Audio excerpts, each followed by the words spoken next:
우리 주 예수 그리스도를 말합니다. 그런데 그분께서 다시 오실 때는 그분의 전능한 능력에 의해 모든 죽은 자들이 부활하고 이 땅에 살아있는 자들의 몸은 변화될 것입니다. 그 후 분명하고 엄숙한 대심판이 있을 것입니다. 본문 31절을 보니 인자가 자기 영광으로 모든 천사와 함께 올 때에 자기 영광의 보좌에 앉을 것이라고 합니다. 34절을 보니 이 인자는 또한 임금으로 불립니다. 왕으로 불립니다. 따라서 그분은 심판주입니다. 즉 세상을 심판하시는 그분의 행위는 하나님 나라의 왕으로서의 행위입니다. 주님은 영광 가운데 재림하실 것인데 그분 자신도 영광스러운 존재이지만 영광스러운 천사들과 함께 오실 것입니다. 모든 거룩한 천사들이 그분과 함께 와서 심판주의 엄중한 행위를 도울 것입니다. 그분은 만왕의 왕이요 만유의 주로서 자기 영광의 보좌에 앉아 재판하실 것입니다. 32절을 보니 재판을 받는 대상은 모든 민족들입니다.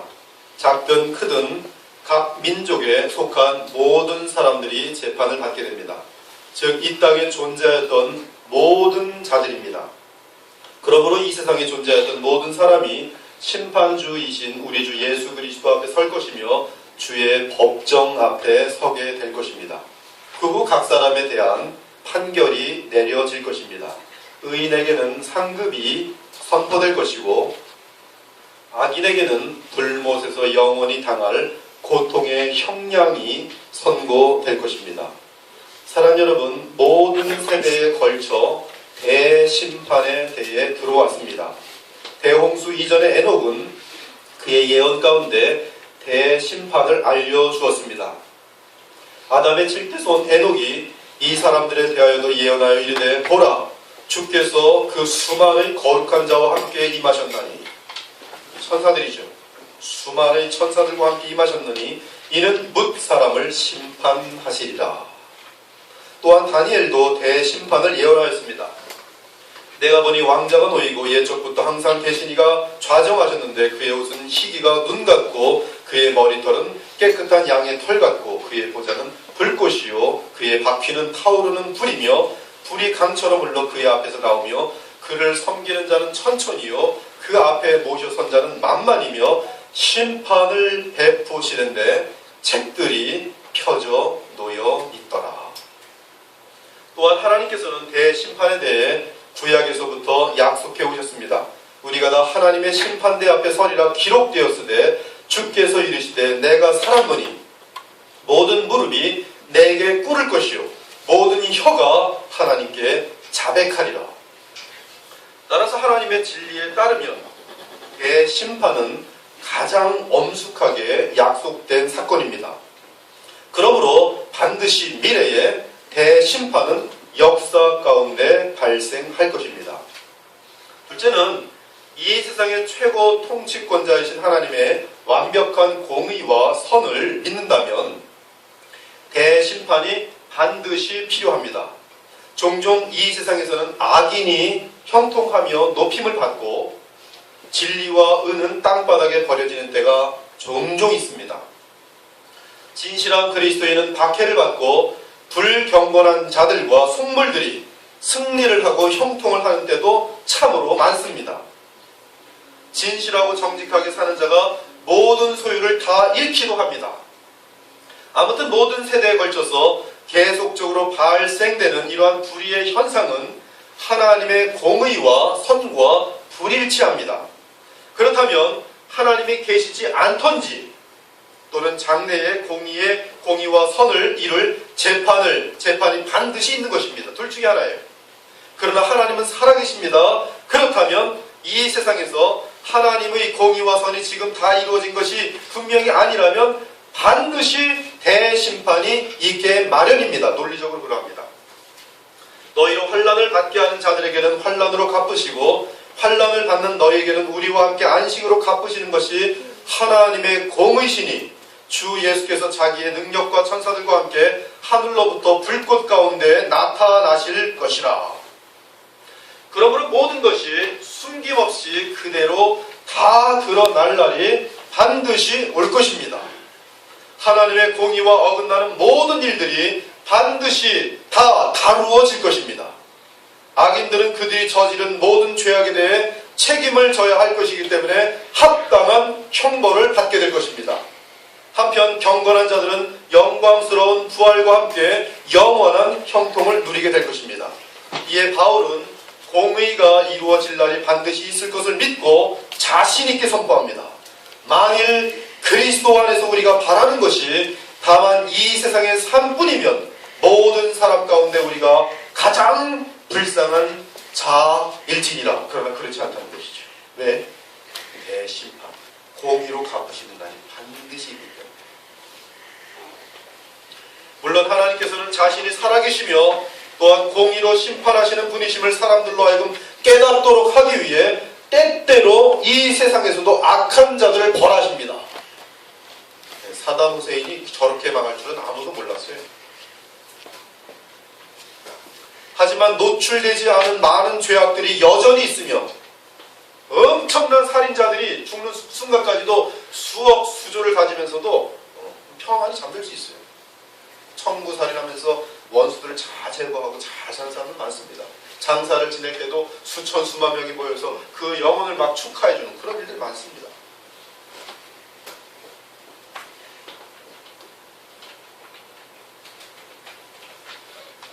또한 형벌을 받지 않고 잊혀지는 죄악들도 수도 없이 많습니다. 그러므로 대심판은 반드시 있을 수밖에 없습니다. 생각해보기 바랍니다. 만일 악한 자가 아무도 이 세상에서 형벌을 받지 않는다면 사람들은 하나님이 존재하지 않는다고 결론을 내릴 것입니다. 그와 반대로 만일 모든 사람이 이 세상에서 죄를 짓는 순간마다 영원한 형벌을 받는다면 회개할 기회와 구원을 얻을 기회가 사라질 것입니다. 그러므로 하나님께서는 그분의 깊은 지혜에 따라 어떤 사람은 이 세상에서 처벌하시고 어떤 사람은 처벌하지 않으시고 내버려 두십니다. 하지만 주님은 때때로 자신의 공의와 존재를 뚜렷하게 증거하기 위해 죄를 짓는 악인을 그 자리에서 죽이시기도 합니다. 이는 주께서 그들의 모든 죄악을 주목하고 있으며 때가 되면 반드시 모든 죄악에 대해 책임을 물을 것을 온 세상에 보이시기 위함입니다. 일반적으로 하나님은 오랫동안 참으신 후에 인간의 죄악에 대해 심판하십니다. 그분의 성품 때문에 그래요. 이는 하나님께서 사람들을 향해 오래 참으시며 회개하기를 기다리는 것이지만 동시에 사람들이 악행에 대해 결코 잊지 않고 심판하신다는 사실을 온 세상에 알기 위해 늦게라도 심판하시는 일들이 종종 있는 것이죠. 따라서 하나님의 대심판은 장래에 반드시 있습니다. 셋째로 대심판과 심판주가 있어야 하는 이유는 모든 사람이 각각 자기 안에 하나님 앞에 서게 될 증인이 있기 때문입니다. 자기 안에 증인이 있어요. 그 증인은 다름 아닌 양심이라는 존재입니다. 그 양심이 증거가 되어 그 생각들이 서로 혹은 고발하며 혹은 변명하며 그 마음에 새긴 율법의 행위를 나타내느니라. 모든 사람의 내면에는 작은 재판소가 있습니다. 그곳에는 양심이 고소자이며 양심이 증인이며 양심이 재판관입니다. 양심은 죄인들을 하나님께 고소합니다. 양심은 가장 지독한 악인이라도 그가 저지른 끔찍한 범죄에 대해 그의 마음을 찌르며 심지어 공포에 떨게도 만듭니다. 수십 명을 죽인 악인인데 자기 아들 갇힌 거 보면서 가슴이 찔리고 양심이 어떻게 때려갖고 얘가 먹는 걸 보면서 가슴이 찢겨가지고 몇 달 동안 잠도 못 자고 고통당해. 양심이 있는 거죠. 아직은. 적어도 자기 아들을 향해서는. 사실 양심은 대심판 때 심판주 앞에서 죄인들을 고소하여 그들로 하여금 지은 죄악에 대해 책임지게 할 것입니다. 그들이 지은 죄악이 비밀스럽게 저질러졌어도 혹은 모든 사람들의 눈에 감추어져 있을지라도 양심은 그들의 모든 죄악을 일일이 기억하여 심판주 앞에서 고소할 것입니다. 태어났을 때부터의 모든 양심에 걸리는 모든 죄악들을 다 고소할 것이에요. 양심은 인간들이 권력과 거짓으로 세상의 법정을 피한 죄악마저 다 찾아낼 것입니다. 세상의 판결을 피해 도망친 자라도 그들이 어디로 도망치든 최고 재판관의 충실한 비서인 양심에 의해 마침내 재판의 날에 모든 죄악을 실토하게 될 것입니다. 이것이 남 얘기가 아니에요. 여러분들의 이야기입니다. 그러므로 인간의 양심은 대심판의 날을 알려주는 증거입니다.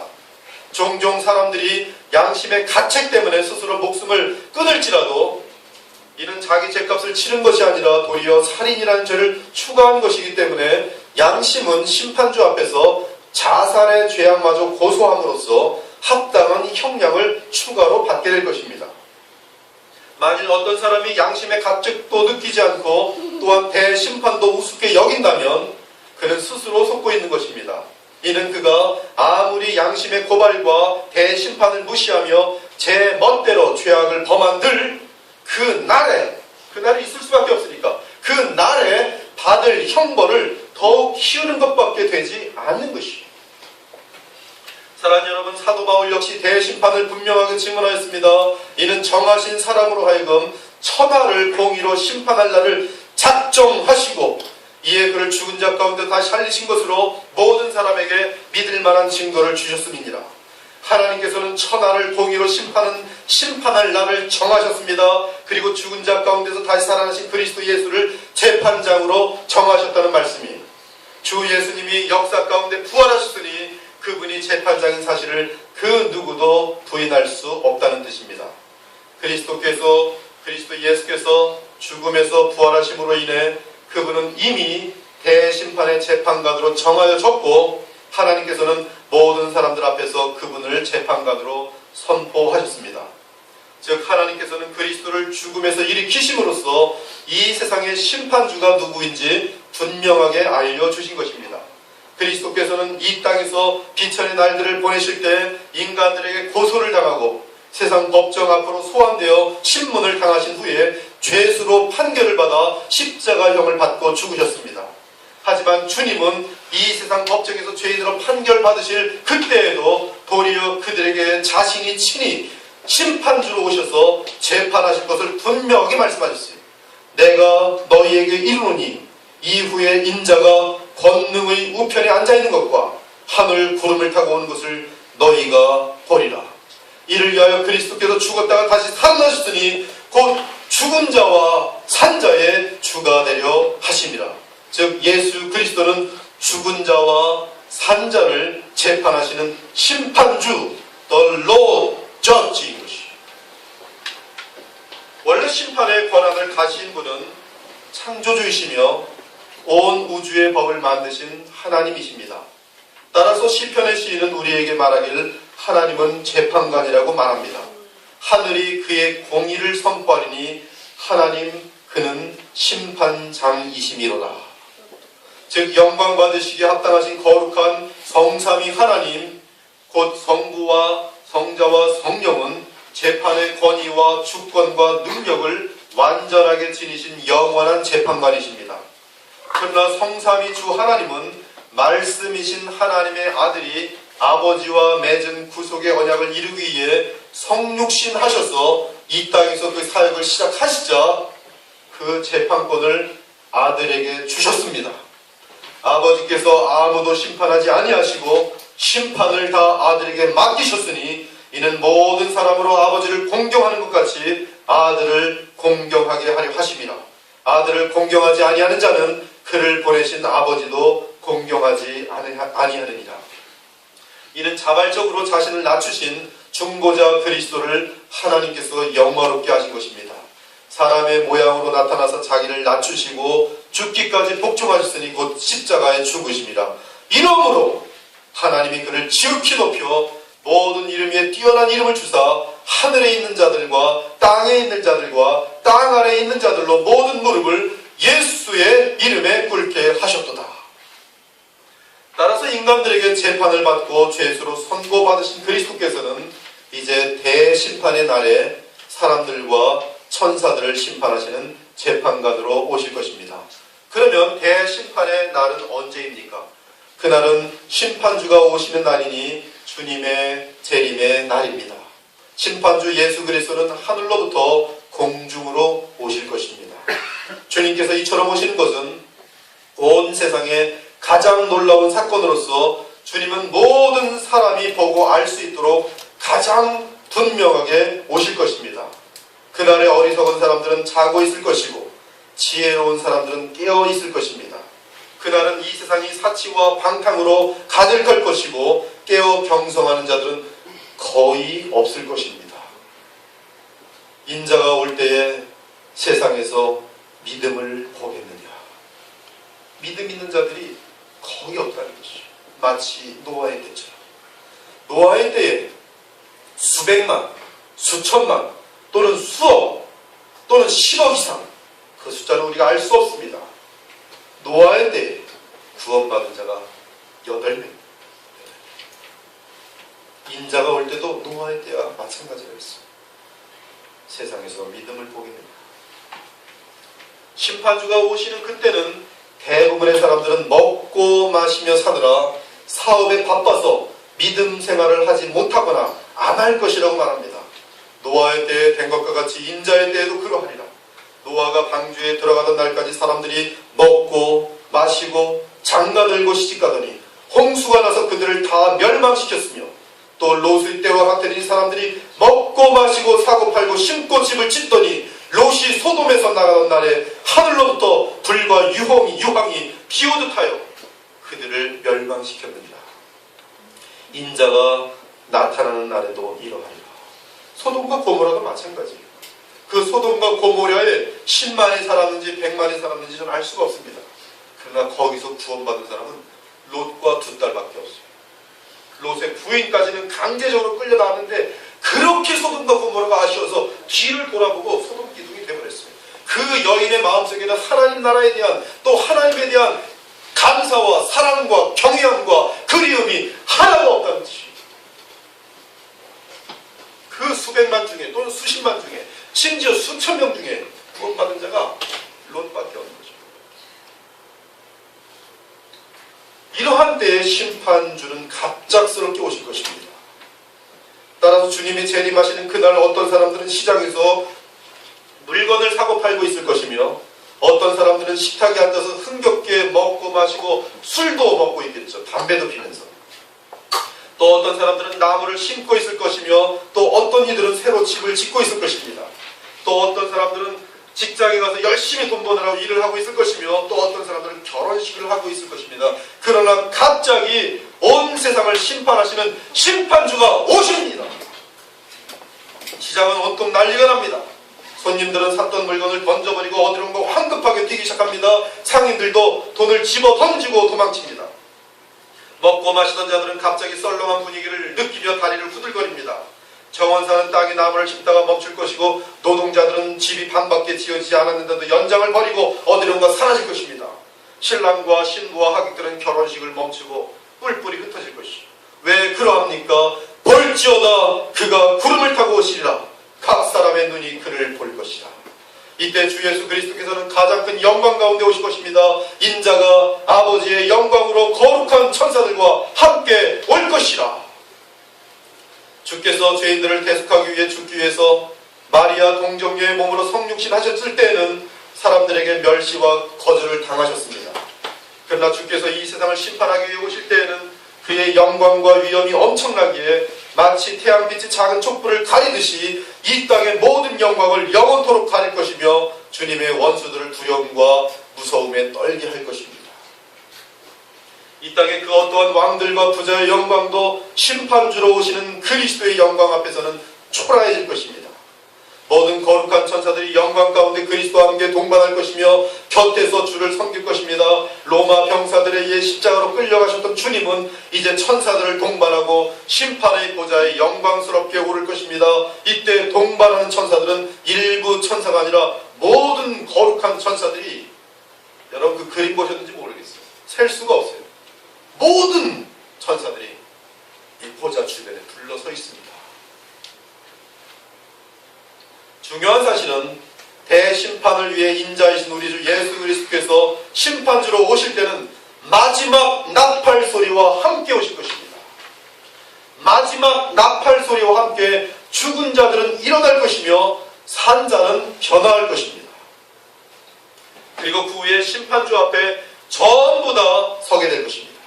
주께서 호령과 천사장의 소리와 하나님의 나팔 소리로 친히 하늘로부터 강림하시리니 그리스도 안에서 죽은 자들이 먼저 일어나고 그 후에 우리 살아남은 자들도 그들과 함께 구름 속으로 끌어올려 공중에서 주를 영접하게 하시니 그리하여 우리가 항상 주와 함께 있으리라.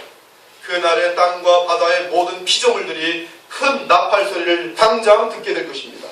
마지막 큰 나팔 소리 때문에 티끌 가운데 잠들어 있던 모든 시체들이 죽음에서 일어나게 될 것입니다. 그들은 무덤 속에서 더 이상 잠잘 수 없습니다. 죽은 자들이 심판을 받을 때가 되었습니다. 이제 그들은 무덤에서 나와 심판주 앞에 서야 할 것이요. 그리스도는 이 땅에 계실 때 로마 법정 및 사내들인 법정 앞에서 악인으로 정죄를 받으셨습니다. 이제 그리스도는 자신의 법정에 앉아 온 세상을 재판하실 것입니다. 그분은 한때 지독한 수치 가운데 십자가에 달리셨지만 이제 주님은 영광의 보좌에 앉으셔서 모든 사람들을 재판하실 것입니다. 심판주이신 주 예수 그리스도께서 앉으신 보좌는 크고 흰 보좌였습니다. 이에 사도 요한은 크고 흰 보좌를 보았고 다니엘은 그의 보좌는 불꽃이요 그의 바퀴는 타오르는 불인 사실을 보았습니다. 물론 주의 보좌는 인간의 말로 표현할 수 없는 영광스러운 보좌일 것이며 그 보좌에 비교할 때에 이 땅에 가장 영광스러웠던 보좌조차 쓰레기 위에 얹혀있는 의자와 같을 것입니다. 한편 사람들은 자신들의 육신의 눈으로 심판주를 직접 보게 될 것입니다. 계시록 1장 7절은 각 사람의 눈이 그를 보리라라고 말합니다. 즉 모든 사람이 자기들의 눈으로 직접 그를 볼 것입니다. 하나님께서 시내산에서 율법을 주실 때 사람들은 아무런 모습을 보지 못하고 오직 하나님의 음성만을 들었습니다. 하지만 재판장이 되신 사람이신 그리스도께서는 인간들이 그의 율법을 잘 지켰는지 재판하실 것입니다. 이때 모든 사람들이 자신들의 눈으로 심판주를 보게 될 것입니다. 여러분들도 마찬가지고 저도 마찬가지 눈으로 직접 볼 것이요. 이 땅에서 그리스도를 잘 대접한 자들은 그 눈으로 직접 예수님을 보며 영원한 위로를 얻을 것입니다. 그러나 이 땅에서 그리스도를 배척하고 무관심하고 미워한 자들은 재판관이신 그분을 눈으로 직접 볼 때 영원한 당혹스러움에 빠지게 될 것입니다.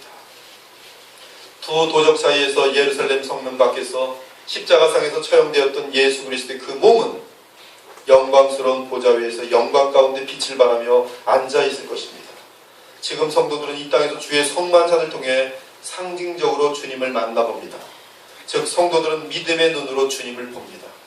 그러나 그때는 육신의 눈으로 직접 우리의 구원주요 왕이신 주 예수 그리스도를 보며 무한하게 기뻐할 것입니다. 이제 재판관은 완전한 권세와 능력을 가지고 각 사람이 행한 대로 재판합니다. 그분은 하늘과 땅의 모든 권세를 가지고 계시며 사망과 음부의 열쇠를 쥐고 계신 분입니다. 그분이 대심판의 법정에서 내린 판결에 대해서는 그 누구도 항소할 수 없습니다. 일단 판결이 내려지면 그 판결은 영원합니다. 그 판결이 바뀔 가능성은 전혀 없습니다. 모든 항소는 낮은 법정에서 그보다 높은 법정으로 올려지는 것인데 주 예수께서 우주의 최고 법정에서 사람을 향해 선고를 내리실 것이니 항소할 수 있는 더 높은 법정이 어디에 있겠습니까? 더욱이 그리스도의 재판은 주 여호와 하나님께로부터 부여받은 중보자로서의 재판이기에 마지막 재판입니다. 만일 중보자가 우리를 대적한다면 누가 우리를 위할 수 있겠습니까? 만일 그리스도가 우리를 정죄한다면 누가 우리를 용서할 수 있겠습니까? 이제 그리스도께서 각 사람을 재판하십니다. 단 한 번의 재판이 그리스도의 눈은 가장 복잡한 사건들까지 정확하게 꿰뚫어 보십니다. 그분의 전지하심은 인간들의 말과 행위는 물론이고 사람들의 가장 깊은 생각까지 다 아십니다. 가장 간교한 죄인이 자신의 죄악을 가볍게 만들기 위해 기막힌 꾀를 사용하여 그럴듯하게 멋진 변론을 한다고 해도 그리스도께서는 결코 속지 않으십니다. 그분은 사람의 가장 깊은 마음 중심을 살피시는 분이시기에 그 누구도 자기 죄를 숨기거나 변명할 수 없습니다. 그분이 눈앞에서 모든 것이 벌거벗은 듯이 다 드러날 것입니다. 지으신 것이 하나도 그 앞에서 나타나지 않음이 없고, 우리의 결산이라는 게 대심판이, 우리의 결산을 받으실 눈앞에 만물이 벌거벗은 것 같이 드러나느니라. 어리석어지지 마십시오. 여러분이 숨길 코인 하나도 없어요. 여러분의 착한 모든 것들이 벌거벗은 것 같이 다 드러날 것이요, 숨어서 행한 모든 일들, 옳은 소리 하는 일을 왼손이 모르게 행한 것들, 아무도 알아주지 못하는 것들, 그러나 그때는 다 드러날 것이요. 마찬가지로 아무도 모르겠지, 지도새도 모르겠지 하고 범한 모든 더러운 죄악들, 미움들, 욕설들, 음란한 생각들, 음란한 행위들 다 드러날 것이요. 그분은 가장 공의롭고 의로우신 재판장이십니다. 완벽하게 성실하신 재판관입니다. 주님은 크고 흰 보좌에 앉아 순결하고 흠없는 판결만 내리실 것입니다. 희고 큰 보좌에 앉으신 재판장은 사람을 외모로 취하지 않으실 것이며, 부자든 가난하든 잘생기든 못생기든 상관없이 모든 사람을 향해 공의로운 판결을 내리실 것입니다. 또한 그분은 전능하신 재판관이시기 때문에 판결을 내리자마자 곧바로 집행하십니다. 마귀들과 악한 자들이 서로 힘을 모아도 전능하신 심판주를 대항할 수 없을 것입니다. 그리고 심판주께서 내리신 판결은 곧바로 집행될 것이요, 심판주는 그 입에서 나오는 입김으로 저주받은 무리들을 당장 영원한 불못으로 떨어뜨릴 것입니다. 그러면 누가 재판을 받습니까? 첫째로 재판을 받게 되는 대상은 모든 사람들과 모든 마귀들입니다. 타락한 마귀는 죄악을 범한 순간부터 하나님의 진노를 받아 지옥으로 떨어졌습니다. 지금 마귀들은 지옥에 있어요. 여러분들이 마귀에게 속아서 죄를 저질러 보십시오. 여러분의 가정이 지옥됩니다. 여러분의 마음속에 화평이 있었는데 양심이 찔리는데도 죄를 지어보십시오. 여러분의 마음속은 지옥이 될 것입니다. 왜 그래요? 마귀는 지옥을 들고 다닙니다. 그는 지옥 자식입니다. 지옥에 떨어진 존재들이 이미. 하지만 그들 역시 최종 판결을 받은 것이 아니기 때문에 대심판대까지 어둠 속에서 활동할 수 있습니다. 죄 속에서 활동할 수 있어요. 죄의 미끼를 던져놓고 누가 덥석 물게 나면 바로 그때 잡아챌 수가 있는 것이에요. 그러나 죄의 미끼를 덥석 물지 않으면 마귀가 어쩔 수 있는 대상은 아무것도 없어요. 죄를 물기 때문에 그 다음에 마귀는 쫓아 들어와서 자기 맛대로 해를 끼치고 조정할 수가 있는 것이에요. 그러므로 그들이 가는 곳마다 지옥의 냄새가 납니다. 지옥 가고 싶으면, 지금 당장 지옥을 체험하고 싶으면 살인해 보십시오. 바람 펴서 간음해 보십시오. 가정이 지옥되고, 공동체가 지옥되고, 사회가 지옥이 되는 것이죠. 하나님이 범죄한 천사들을 용서하지 아니하시고 지옥에 던져 어두운 구덩이에도 심판 때까지 지키게 하셨도다. 또 자기 지위를 지키지 아니하고 자기 처소를 떠난 천사들을 큰 날의 심판까지 영원한 결박으로 흑암에 가두셨도다. 하지만 마침내 그날이 되면 그들은 엄숙하게 공개적으로 재판을 받게 될 것입니다. 모든 악령들이 하나하나씩 재판을 받게 될 것이죠. 그날의 악령들은 처음부터 그들이 범한 죄악들과 사람들로 하여금 죄악을 범하도록 미혹한 일들에 대해 전부 실토할 것입니다. 그리고 그들은 자신들이 하나님을 대항하여 말한 모든 악독한 말들과 욕들과 거짓말들에 대하여, 그리고 사람들에게 행한 모든 악행들에 대하여 호응을 받게 될 것입니다. 지금 악한 영들은 비록 사슬에 묶여 구치되어 있지만 우는 사자들처럼 삼킬 자를 찾기 위해 어슬렁거리며 다니고 있어요. 그리고 곳곳에 더러운 미끼들을 다 뿌려놨어요. 쥐약처럼. 많은 사람들이 쥐약 갖다 먹고 있는 것이죠. 그러나 그날이 오면 마지막 판결을 받고 말로 다 표현할 수 없는 지독한 고통을 당하는 영원한 불못에 이 악령들은 영원토록 갇히게 될 것입니다. 또 그들을 미혹하는 마귀가 불과 유황 못에 던져지니 거기는 그 짐승과 거짓 선자도 있어 세세토록 밤낮 괴로움을 받으리라. 악령들은 이 사실을 알고 있었어요. 그래서 예수님을 이 땅에서 만났을 때 그분을 만나자마자 이렇게 외쳤습니다. 내가 이르기 전에 우리를 괴롭게 하시러 여기 오셨나이다. 알고 있었어요. 한편 그날에는 모든 사람 역시 그리스도의 법정 앞에 서야 합니다. 성별과 나이와 조건과 성격에 상관없이 모든 사람이 전부 그리스도의 법정 앞에 서게 될 것입니다. 큰 자와 작은 자, 유명한 자와 무시받는 자 등 누구도 예외가 없습니다. 아담과 이브, 그리고 그들이 낳은 자녀들과 또 그 다음에 모든 아들들과 딸들, 그래서 역사 끝까지 이 땅에 살았던 모든 자들이 큰 무리를 이어 심판주 앞에 설 것입니다. 전지하신 심판주로부터 숨거나 도망칠 수 있는 자는 단 한 사람도 없을 것이며 전능한 능력으로 무장하신 주님을 대항해서 잡히지 않을 수 있는 자도 아무도 없을 것입니다. 천사들이 모든 민족들과 모든 사람들을 그리스도 앞에 모을 것입니다.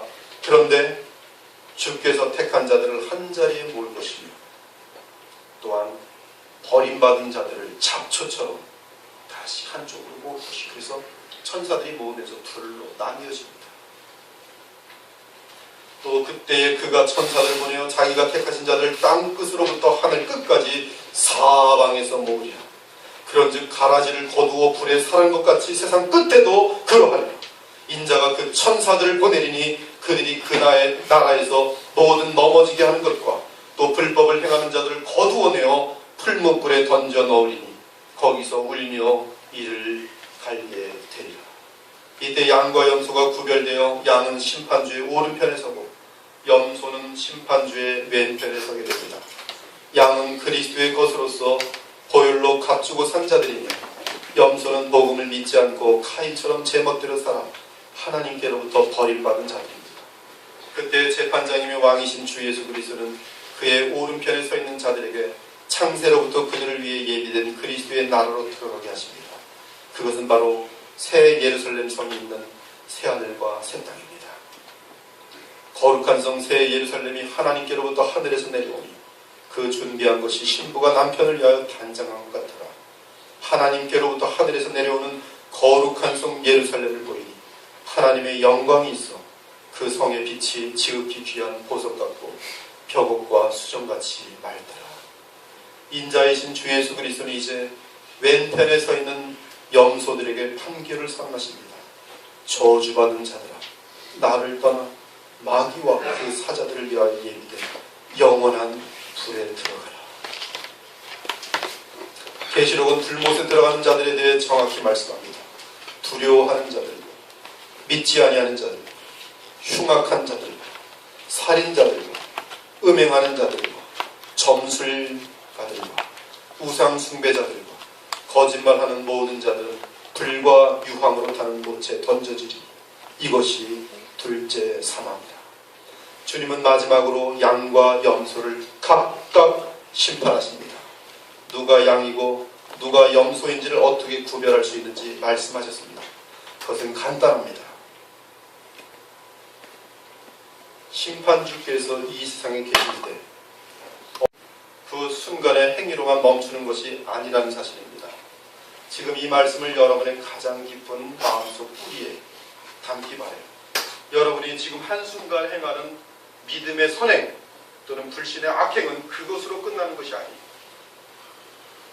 어떤 사람이 한 번의 죄를 범하면 그 죄는 대심판을 받아 형벌을 받을 때까지 계속 영향력을 나타냅니다.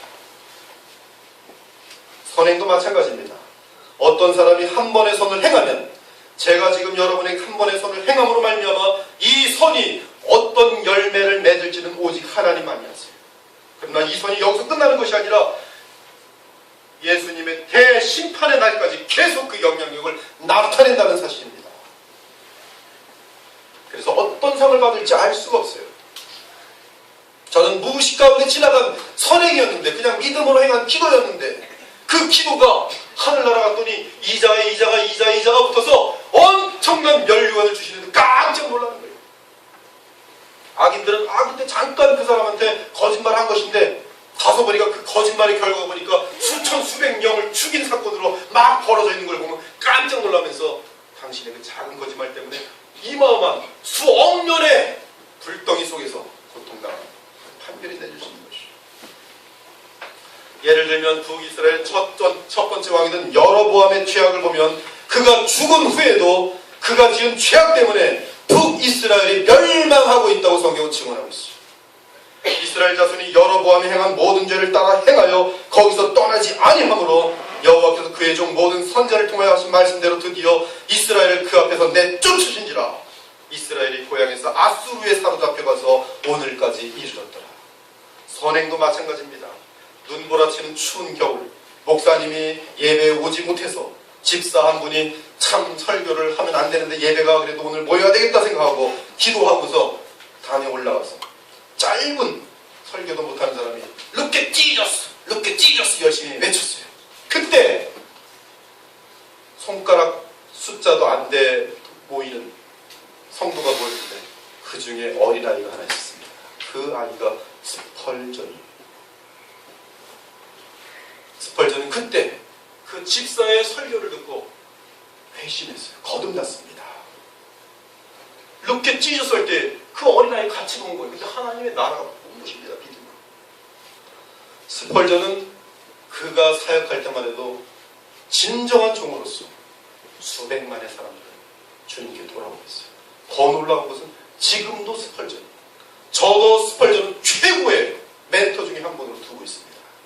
아직도 스펄전은 살아 숨쉬는 목회자로서, 살아 숨쉬는 설교자로서, 그는 이미 죽은 지 상당히 오래되었지만 아직도 그의 영향력이 무수하게, 저는 모릅니다. 스펄전 만나 뵀을 때 그가 받을 상이 어떠할지. 얼마나 많은 사람들이 스펄전의 설교 한편으로 지금도 돌아오고 있는, 지금도 스펄전의 설교를 읽고 있는 사람들이 있어요. 그리고 변화돼서 하나님의 사람 되고 있습니다. 우리가 잘 알다시피 아담과 하와의 한 번의 범죄는 인류 전체 지금까지 죽음이라는 영향력을 그대로 나타내고 있습니다. 한편 예수 그리스도의 단 한 번의 선한 행위는 십자가에서 온 인류를 향해 지금도 여전히 구원의 영향력을 나타내고 있습니다. 여러분의 선행과 악행도 마찬가지. 한 번 행동으로 나타나면 그것으로 끝나는 것이 아니라 다른 인격체에게 반드시 영향을 끼치도록 되어 있다.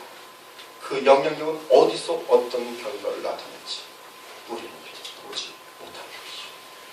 그러므로 우리는 순간마다 순간마다 죽어요.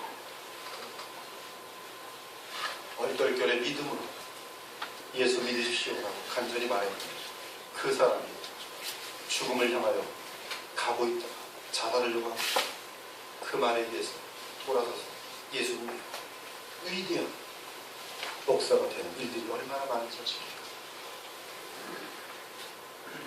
그러므로 정신을 똑바로 차리시고 우리의 말 한마디, 행동 하나하나, 그리고 심지어 생각까지 그 동기가 그리스도와 그분의 나라를 위해서 행할 때 우리는 그 결실이 어떠할지 모르기 때문에 깨어있어요. 그러나 그리스도와 그분의 나라와 무관하게 행한 것은 전부 마이너스로 이어질 것입니다. 여러분들이 받을 상이 이만큼이면 불신앙으로 행한 것 때문에 다 마이너스로 빠지는 거예요. 고린도서 3장에 보니까 해라 그랬어요. 로스. 다 잃는 것이에요. 요 죄를 짓지 않았다면 상이 이렇게 클 텐데, 영원한 상이. 요 죄 때문에 마이너스 점수가 돼서 쫙 빠져나가는 것이에요.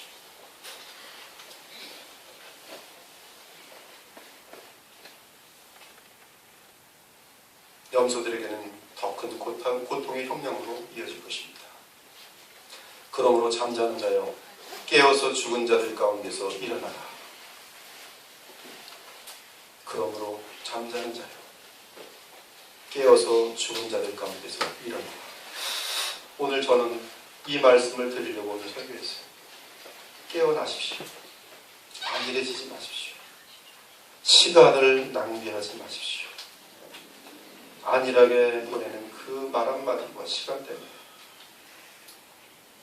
우리 인생은 너무나 엄청난 열매를 맺을 수 있는 기회를 놓치는 것이죠. 그리스도께서 너에게 비추이시리라. 그런즉 너희가 어떻게 행할지를 자세히 주의하며 지혜 없는 자 같이 하지 말고 오직 지혜 있는 자 같이 하여 세월을 아끼라. 때가 악합니다. 때가 악합니다. 때가 악해요. 무엇이 진리인지 알 수가 없어요. 모든 사람들이 교회고 절간이고 이슬람이고 권력, 돈, 그 추구하고 있어요. 기독교인들도 예외가 아니에요. 왜 예수님 믿습니까? 대심판 관심 없어요.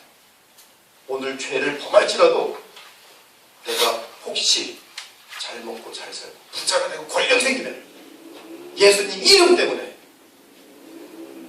거짓으로 마음껏 신앙생활을 하는 것이죠. 대가 악하니라. 그러나 주님께서 재판하실 때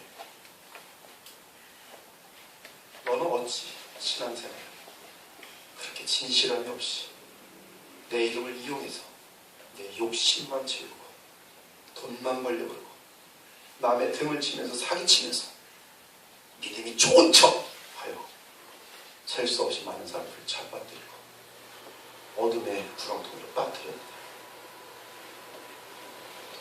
우리가 얼마나 어리석은지 아십니까? 큰 죄를 졌어도 돈과 권력이 있으면 아직도 저 사람은 괜찮은 사람이야 라고 보는 착각 속에 다들 있어요. 아무리 진실해도 세상에서 아직 직장도 없고 또 제대로 안 풀렸으면 한심한 감, 하나님께 매를 맞아서 아직도 굉장히 어리석은 사람인가 보네. 모든 판단 기준이 눈에 보여요. 이것이 얼마나 악한 것인 줄 아십니까? 야고보서 2장을 보십시오. 타락하고 거짓된 죄 많은 교회의 특징, 금가락지를 끼고 돈 많은 사람들이 오면 여기 오십시오, 여기 오십시오. 버선발로 뛰어나가지만 아무것도 없는 자들을 볼 때 저 발등상에 있든지 나가든지 오지 말든지 발로 차버리는 교회들, 그것은 예수님께서 보실 때 대심판의 진노의 대상입니다.